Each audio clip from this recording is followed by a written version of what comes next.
This is KEXP-FM Seattle, all around the world at KEXP.org. Super psyched to have Ethan Hawke and Ben Dickey in studio sharing their new film, Blaze, and the life and times of the Texan songwriter.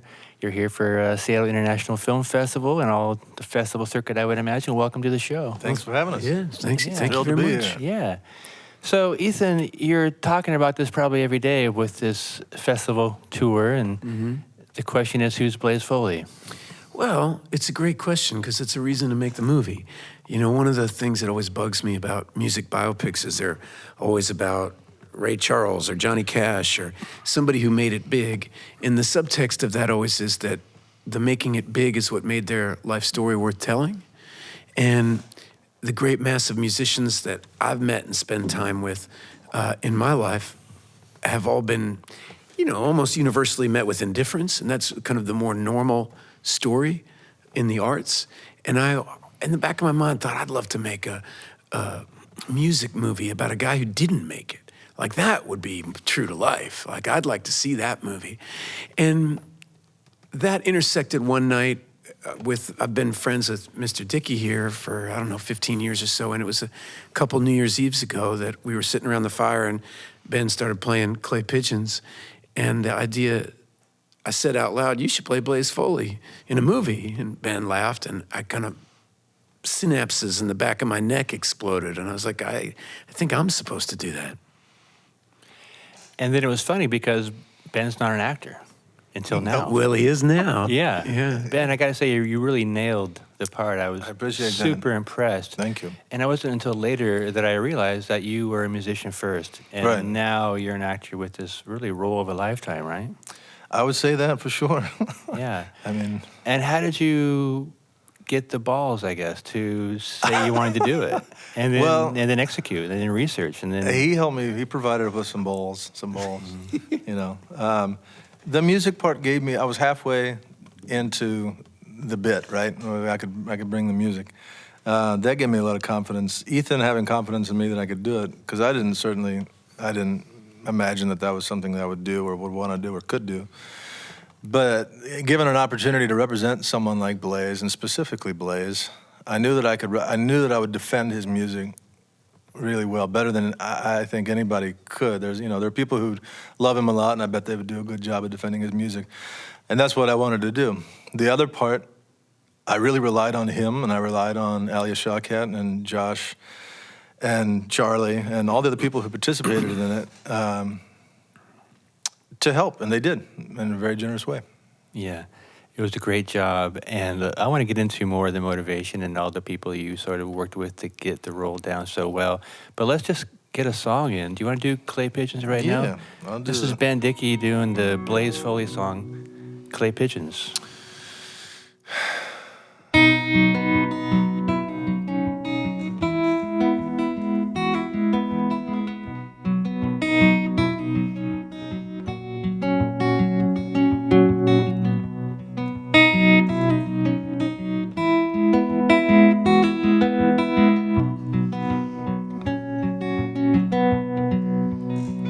I'm going down to the Greyhound station, gonna get a ticket to ride. Gonna find that lady with 2 or 3 kids and sit down by her side. Ride until the sun comes up and down around me about 2 or 3 times. Smoking cigarettes in the last seat. Try to hide my sorrow from the people I meet and get along with it all. Go down where people say y'all. Sing a song with a friend, change the shape that I'm in, and get back in the game, start playing again. I'd like to stay, but I might have to go to start over again. I might go back to Texas, might go to somewhere that I've never been. Get up in the morning and go out at night, and I won't have to come home. Get used to being alone. Change the words to this song. Start singing again.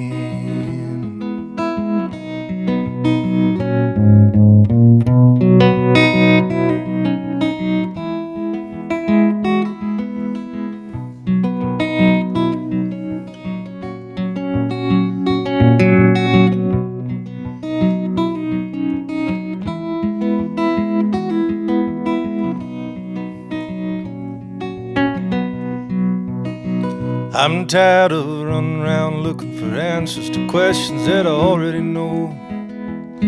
I could build me a castle of memories just to have somewhere to go.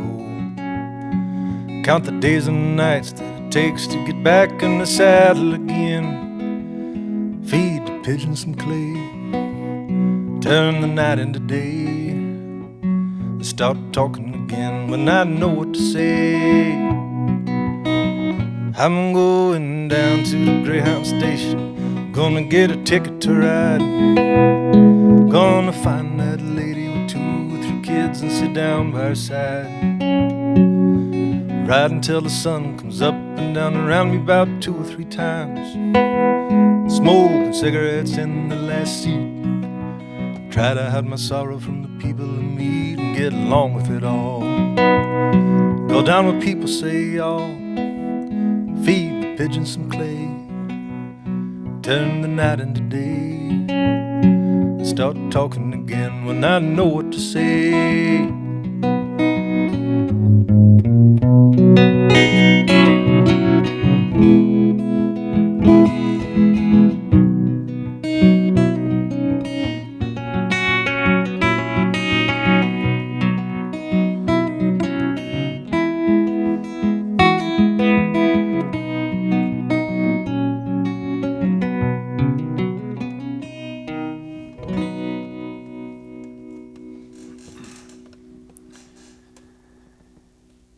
That's Ben Dickey doing Clay Pigeons. Ben plays Blaze Foley in the new film called Blaze. Ethan Hawke is here, the director and producer. And Ben, that's just a great version. And Thank you. That song is just so great. Probably the most well-known song by Blaze. It's just a perfect song. Yeah, and of course John Prine. John really Prine. sort of made that popular for everyone. He switched the lyric up though. Oh yeah, which one? I think instead of try to hide the sorrow from the people I meet, he says, sing my song for the people I meet. I see. Which does a little bit of injustice to the A number. little happier spin on it. But yeah. I love John. I wouldn't try to kick John. Yeah, in fact, I think that we should publicly say thank you to John, that I'm not Absolutely. dead positive I would know who Blaze Foley was if it wasn't for him. Yeah, yeah. true. And it's pretty obvious that John was an influence to Blaze. Oh, for sure. Sibyl tells a story about when they were living in the treehouse, hitching a ride to go see John Prine play, and that Blaze just sat and watched the whole Set show. Indian style right underneath. Right underneath, and just stared him, just absorbing it all, and then Yeah. came home and really started being inspired to write his own songs. Yeah. Let's get back to what you said about, you did this pick about someone that didn't make it. And it's a complicated story, of course, and everyone should watch the film. But why didn't he make it? Well, I mean, that's a subject worth making a movie about, I think, Yeah. because why do so many of us not take good care of ourselves? I really ultimately think that if you took a bunch of young artists, young dancers, painters, musicians, actors, directors, and you could say to them, you must respect yourself, and you cannot destroy yourself. I'm taking out the gene that lets you be your own worst enemy. If you could remove that, you'd remove 90% of the troubles. That I don't know. I think there's a certain kind of person that I admire that has an allergy to success. I mean, it's a weird thing, because there's something patently false about success. As soon as you're putting yourself above others or thinking that there's a great Tolstoy line that his brother was actually much smarter and wiser than him, but he lacked the necessary negative attributes to be a successful writer. There's a bit of self-promotion involved in it. And I think that Blaze was allergic to that. But I also think, as Ben often would have the insight to say, is there's just so much fear. I'll beat myself up before you do it, Yeah, exactly. I'll let it be my fault, so it's not that I'm not talented. I think a lot of us are so scared that our voice isn't worth hearing, or what we're doing isn't worth it, that we'd rather hold on to the hope that it was by sabotaging ourselves and never knowing, When, of course, it's not whether you're talented or not that has any meaning. It's being in service of the art form itself. That's when people like to make a big deal out of movie actors or rock and roll artists or this, that kind of person, the other. And people forget that it's not the actor that people love. People love going to the movies. They love photography. They love the stories. They love the images colliding with music. You go see a rock show, yeah, a part of you loves Neil Young, but a part of you also just loves the guitar and being in the dark with a bunch of other people singing a song. And so Neil's just riding that wave. He didn't build a guitar. He didn't invent rock and roll. You know, and sometimes people get lost and they start thinking that it's all their responsibility. Mm-hmm. You open the film so well in terms of introducing what this guy is going to be like to the audience, right? The film opens up with a chaotic scene of a nut in a studio, and then it goes from there, right? Tell me your intention in doing that. Well, I like, I'm always a fan of a prologue and something that kind of operates left of the center story and gives you a framework of thinking about it. I knew that the first half of the movie was a love story. It's a man and a woman taking great care of each other, loving each other, living in a treehouse, singing each other's songs. You know, and I needed to plant a seed that wasn't all that there was going to be, you know, so that it doesn't fall into anything maudlin. And I don't know, I remember before we shot that scene, the night before told Ben, said, I really imagine what would Blaze have to say about Cesar Chavez or whatever. And Ben just came into the set that day and started banging on the drums and ranting and raving about Cesar Chavez and doing a Reagan impersonation. And it was really just brilliant. Yeah.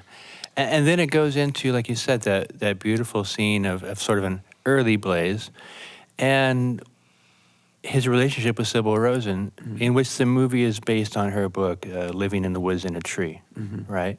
And so that is really sort of the human side of the character and the movie, which kind of makes it even that much more tragic, really, in the end, in terms of ultimately what happens to Blaze.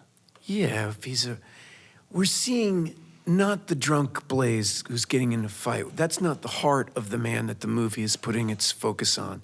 We're seeing the part of him that loved this woman and was loved by this woman. You know, what she saw.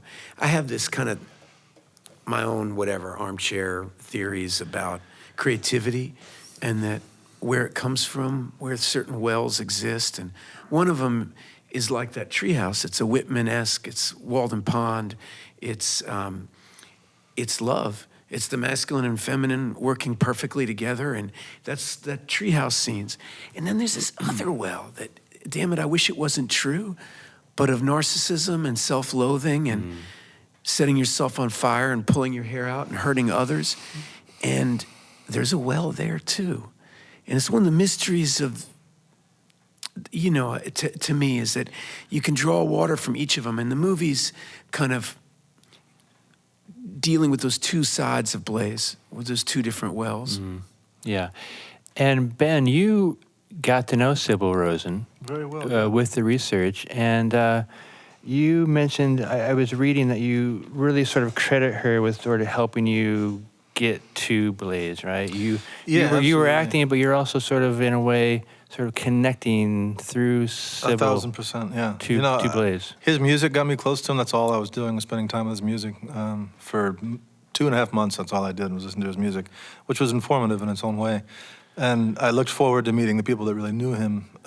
Sibyl reached out to me in like early September. I think we started shooting the first day of December. And I was nervous to meet her because I was very fond of her from reading her book. I was very fond of her from seeing her in the documentaries, and she was a spirit that I knew that I would bond with. And you get nervous to meet someone that your id pronounces this is someone you will know for the rest of your life. You get nervous. So I was nervous. We were both nervous, it turned out. But she started writing me, and we wrote one another 2 or 3 times a day, about as many words as you could fit on a postcard, 3 or 4 times a day from September through the 1st of December.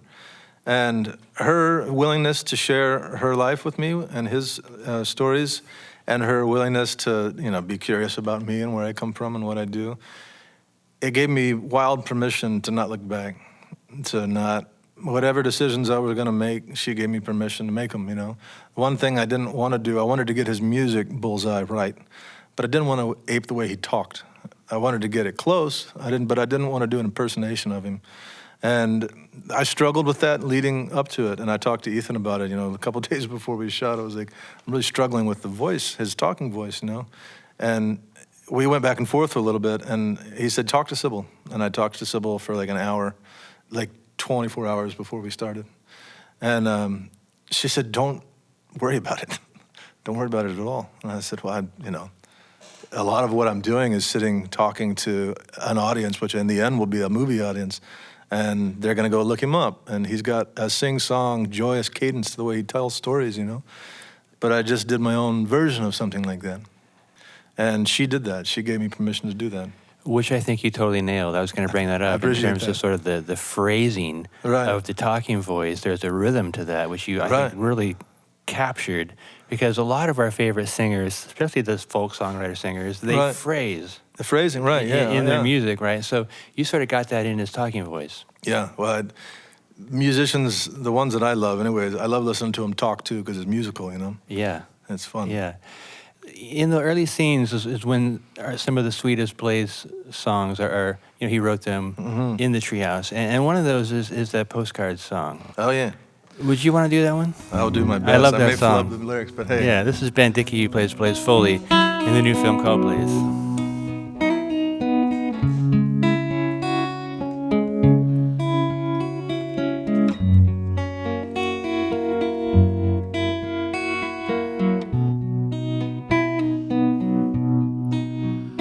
Didn't try to fall in love with you. Tried everything that I could do to keep myself from falling, like I've done so many times. Tried to wash it all away in anything and every day. Know all the times that I could spend with you. I saw daylight in your eyes.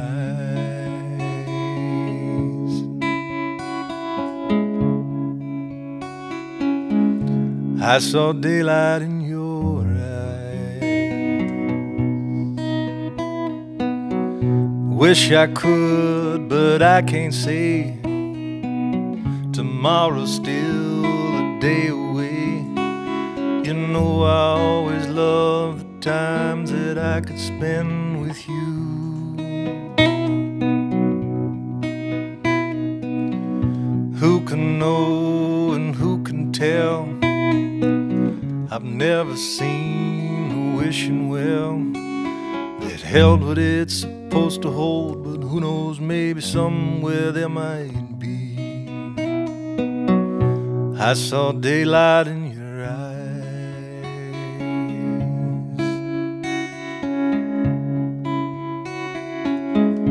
I saw daylight in your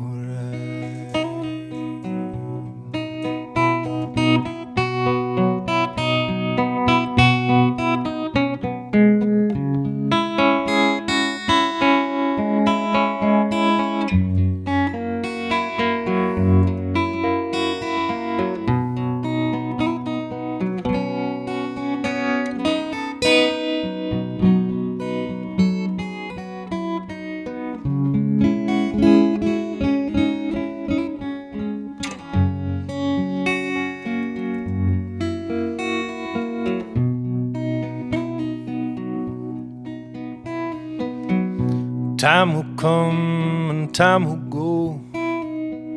Can I believe in things I know? Been doing it a long time. Guess I can again. Win a draw, no chance to lose.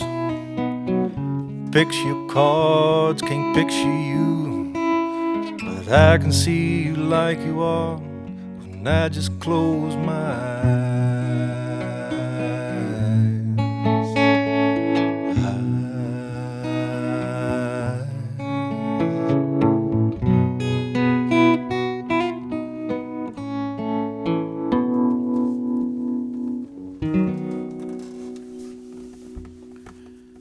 Only messed up once. What a great song. Picture cards by Ben Dickey, who plays Blaze Foley in the fantastic new film called Blaze. Ethan Hawke is here. Ethan, you incorporated a really interesting sort of idea in the movie in terms of having a radio interview with Townes Van Zandt, who was Blaze's very good friend. And you sort of use that to help with sort of the backstory and the narrative in terms of having Townes tell the stories about, what happened to Blaze here and there. And one part is that sort of idea that Townes explains to the radio interviewer, who's you, by the way. I didn't realize that you were actually the radio host. He talks about that whole idea for the sake of the song, that for a certain breed of artists and musicians, it's all about the song, and if you're going to commit, you got to give up everything else. Yeah. And how did you sort of decide to put that in, and how did you deal with that? When I was young, I guess I was about 23, 24, I was becoming friends with Richard Linklater. And there was a guy that I met through him named Lewis Black, who had helped create the Austin Chronicle and South by Southwest Film Festival. And he was producing a documentary about Townes Van Zandt. And they were looking for funding, and we were all talking about it. And they sent me some rough footage from the documentary. And I saw this extended interview with Townes where he talked, basically he said the thing every young artist is absolutely petrified to hear, which is that if you want to be good at this, if you really want to contribute, you have to give up everything else. Family, love, friendships, career, perception of power, all of it. And you have to dedicate your whole life to the profession. And I remember calling Linklater and going, what do you think about that? And him saying, I don't know. Because it means a lot coming from his mouth, because all of his songs are so deeply authentic. Whatever that word means, they're lived. And he's speaking in his songs about lost people and forgotten people and lost places and forgotten places. And he has a great truth. And he came to it a real hard way. Now, I don't actually believe that that's the path to go. That's kind of what I'm talking about at different wells. There is a well there in absolute self-destruction, self-annihilation. But first of all, you have to be incredibly talented to live through it long enough to contribute anything. But second of all, there's other ways to get there where you can actually live a long time, take care of the people you love. And it's called being in balance and integrating yourself. But funnily enough, when I called Charlie Sexton about the idea of him playing Townes, and he said, so what do you think about that whole line? And Charlie said, well, as a young person, a young guitarist growing up under the shadow of Townes, knowing him, living that life, playing with the people that played with him, I had to make a conscious decision to say that I reject that wholly. And I'm going to live, and I'm going to be a great artist. And I'm going to take care of my children. I'm not going to give up on being a person, a whole person. But Townes is scratching at something about dedication and also about not being a part of society. He is calling out. There's a great, that Dylan poem, Last Thoughts on Woody Guthrie, about the people who get in for the, ain't I pretty, ain't I cute? Look at my skin shine, look at my skin glow. I can tell they ain't got any insides. All these people so pretty in the ribbons and bows.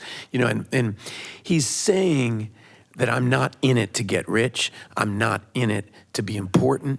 I'm not in it to get my picture taken. I'm in it to contribute songs to the planet Earth, And so there's something beautiful about it, and it's a torture to have to listen to.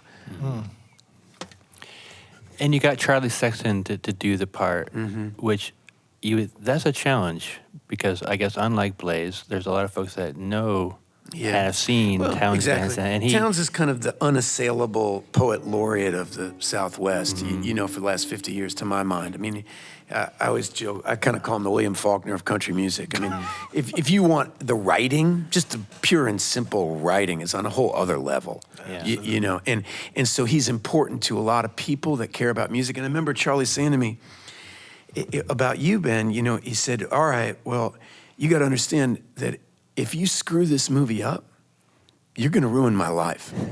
Like, this is where I live. Like, he's like, I'm going to play this part, but he's like, who's playing Blaze? And I told him about Ben, and I gave him some of Ben's music, and he called me up and said, "You're really smart, man. I'm in." And he liked what you were about. He liked your energy, he liked your playing, and he also liked the spirit that, you know, if you cast real musicians, at least if you're making a movie about folk music, you know, roots music, the music has to be authentic. If you're making a showboat kind of movie where people are, you know, doing flashy, shiny music, well, it's okay maybe if it's overproduced. But folk music, I wanted them playing on the porch. I wanted, you know, we have this funny thing where Ben's dad is mad at me for putting these birds. I had these birds deliberately put on the porch so that when Ben's playing music, you can, it sounds messy and sounds like you're really there. Life is happening. Yeah, he like life's happening all around us. And Ben said, "You got to get rid of the birds. They're ruining my son's voice." You're like, no, that's not what we're doing here. We're on a real front porch. We're going to hear the sound of their feet walking across. We're going to hear the wind through the trees, the creaks of the the pouring of the wine, the whole bit. Well, and I think that's why the film is so successful, because the musicians are musicians, and especially in the debauchery scene at the hotel where Townes does Marie, Charlie plays Marie. And you can tell by the way it's songs ever written. And you can tell by the way it's cut that it's real. Charlie's playing that. And I thought it was really effective. It's amazing. Someday I hope if people like the movie, someday I'll get to release a director's cut of the movie where I don't have to worry about people's patience. You know, you have to work. You don't want to waste people's time, you know, and you make the movie as tight as possible, like a fist or something. But the performance is dynamite. Man. The performance, in the extended cut of the movie, I play that whole song in one take because we did it right at sunset, and Charlie went to that otherworldly place that if you're going to play Marie, you have to. All in, Jack. Yeah. And Chris Christopherson, how'd you get him in it? Well, it's funny, you know, when we first met, you mentioned him, and then when I was listening to Ben play, I started thinking I never really realized this, but Chris is kind of the shining predecessor to what Ben is doing in this movie. You know, when Dennis Hopper heard Chris play in a little club, you know, in LA, the Troubadour or something like that. Chris was opening for Linda Ronstadt. He played like 2 songs, and Dennis Hopper chased him in the parking lot and said, "Man, you're good." Yeah. And he also said, "You know, I like the way you communicate, and I want to put you in a movie." You know, and he put him in The Last Picture Show, which was Chris's first job, and then Scorsese saw that and and then Chris started acting, and so I'm not sure if I thought that while we were filming, of realizing that what a more perfect person to play. There's a subtext. He's playing Blaze Foley's father, so we have a genuine card-carrying, first ballot Hall of Famer, hero of outlaw country music playing Blaze's dad, right? But he's also an actor and an actor-musician, which is what I'm asking Ben to do. And so he's kind of an example to say, hey, guys, this can work, you know?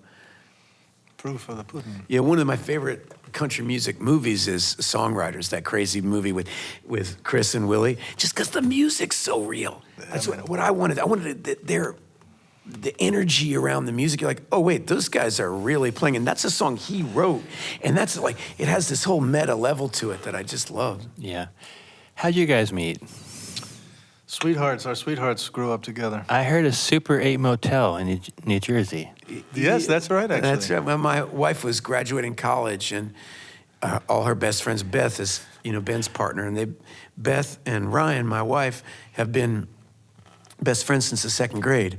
And so basically I was told that if Beth and Ben didn't like me, I was out. You know, this relationship had no future. You know, it's one of those awful parties where you're there kind of going, oh God, if these people don't like me, this relationship is dead. And so.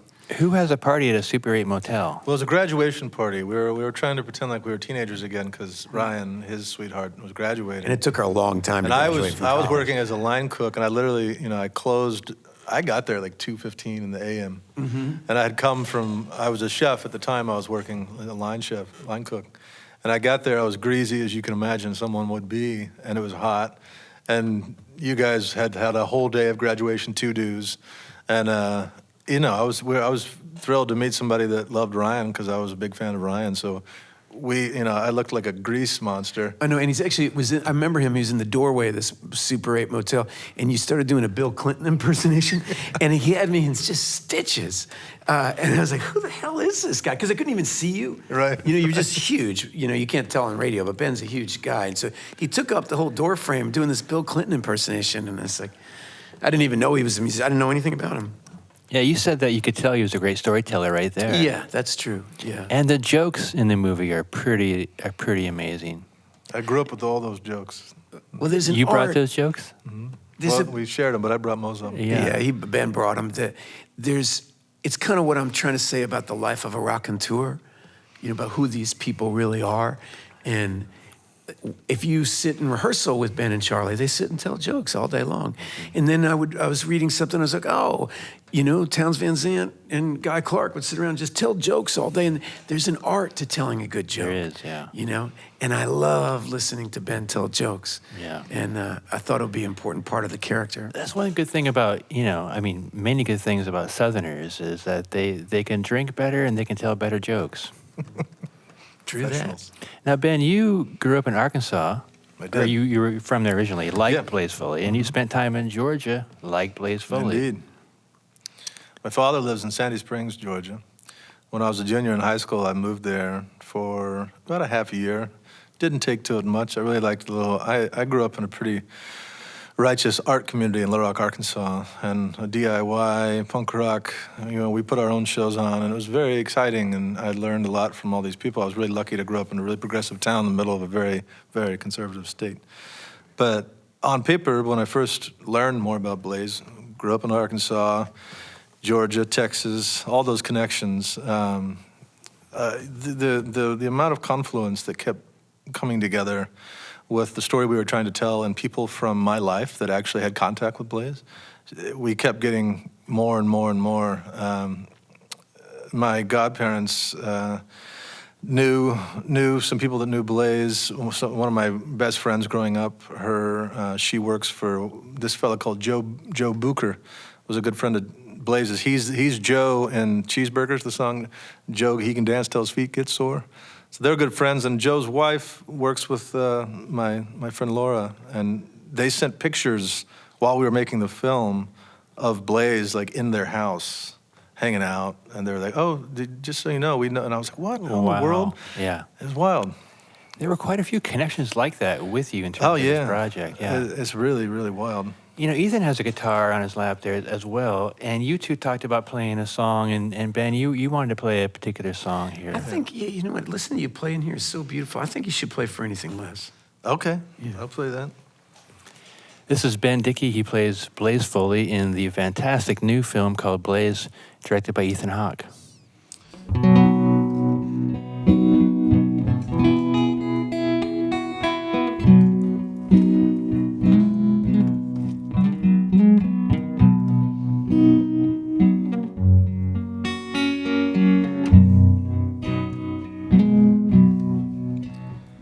Last night you went away to be alone,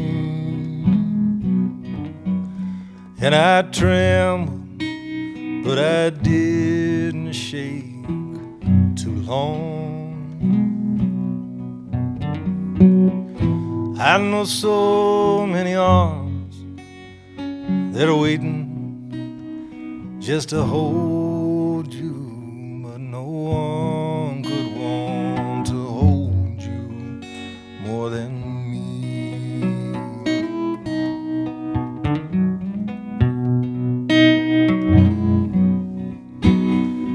If I could win your love again someday, you know I would. I'd try my best, because I've looked around and I don't think I can settle for anything less, anything less.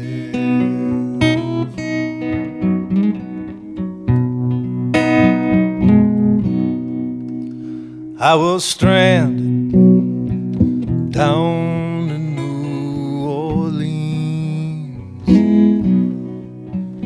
and I wander down the streets alone. You know, I wish it could have been just a bad dream, because I'm about to chew my fingers to the bone. Take me back the way I am, 'cause you can't change me. I can't even change myself. I know I've tried, and I've looked around, and I don't think I can settle for anything less, for anything less, for anything less.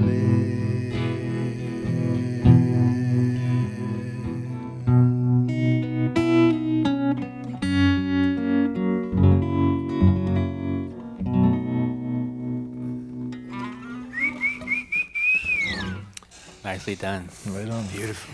Ethan, you play around with the idea of legend a lot in really an effective way in the film. There's an implication that, you know, fate would have it to where Blaze would be recognized as such. He even plays around with the idea himself. He talks about being a legend, and now here he is, with the help of your film, a legend. Mm-hmm. So, interesting thing I was moved by in Sibyl's book, which is that the police said that his last words were, "Please don't let me die." And I found that obviously very moving, but more moving the better I knew him, in understanding him, that he lived so cavalierly with his life that that would be the last thought. Hurt me, and I thought that there's something about Sibyl that she actually heard him and hasn't. You know, she wrote this memoir. She told his story. His friend Gerf Morlix, you know, was in our movie, played with him and championed his movie in all the years before the internet. You know, he carried that torch to us, Gerf. And Sibyl, the idea of her communicating his story and what's important about him and getting the music here. And now the music's in Ben, and Ben sings it on your radio. You know, more people are going to hear this music with this movie coming out. And that's part of what legend making is generation to generation handing down of songs. And there's a long, long history of that tradition that is something I love. You know, the actor in me, you know, I just love it. Yeah. I love hearing these voices from other times, because you realize how not unique we are. Our sufferings, our fears, we have friends all over the place. Ben, what do you think about that legend idea? I think he meant it when he said, "I'm not interested in being a star, I'm interested in being a legend." Mainly because what he says is a legend stands for something. We talk about Martin Luther King being a legend, we talk about Malcolm X being a legend, and it's not how they died, it's what they stood for. I think Blaze wanted to stand for anybody on the lower end of the stick, anybody that didn't get equal justice, and anybody who had something to say. And his legend now is growing and is rightly undefined, but being defined by all the people who are finding his music. I think a lot of people that knew him in life might be, "That guy's a legend? No way, Jack." He used to spit in my girlfriend's face, and he did this and that in his, you know, poorer forms. But I think Blaze really stood for something, and I think what he stood for was humans and the compassionate part of the spirit, and what a lot of us believe is the best version of us, which is compassionate, kind, and curious, and, you know, able. Well said, and you guys, thanks so much for coming on the show, and congratulations on the film. It's fantastic, and I recommend everyone seeing Blaze. Right Appreciate that. Appreciate Man. it. It's an honor to be It's here. happy to be here, man. KEXP.